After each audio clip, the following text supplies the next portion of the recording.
Welcome to today's SeafoodNews.com video, sponsored by the Alaska Seafood Marketing Institute. Good morning. It's Thursday, January 21st. Excuse my voice, I'm getting over a cold. But we wanted to do a video today on the Oceana release of a report claiming that 40% of the restaurants in the U.S. Sell fish that is mislabeled. You can read all the details in our coverage today. But my question is, why is Oceana doing this? Why would they spend hundreds of thousands of dollars on a study that took them over 2 years to find instances of well-known seafood mislabeling?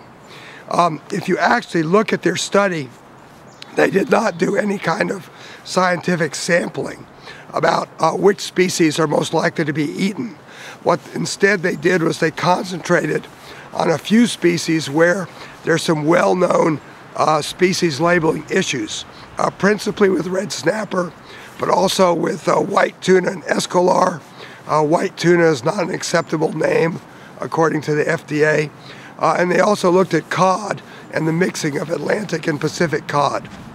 Now, none of these things are health issues or safety issues for consumers. What they are is, in some cases, instances of economic fraud committed at the restaurant level. But why does Oceana make such a big deal? It's because the previous drivers of their desire to make consumers fear the seafood industry or suspect the seafood industry have all fallen apart. Remember, for many years, Oceana and other similar groups were saying that overfishing was going to collapse all of the wild fish stocks. They said that pollution and the uncontrolled use of bycatch, the uncontrolled use of bottom trawls meant that fishing as we know it today was a completely unsustainable business. Well, the problem is the facts have proved them wrong.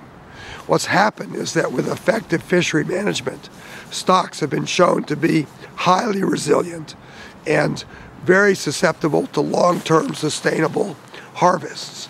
So they've had to turn to new ways in which to drive a wedge between, let's say, the American public and the seafood industry.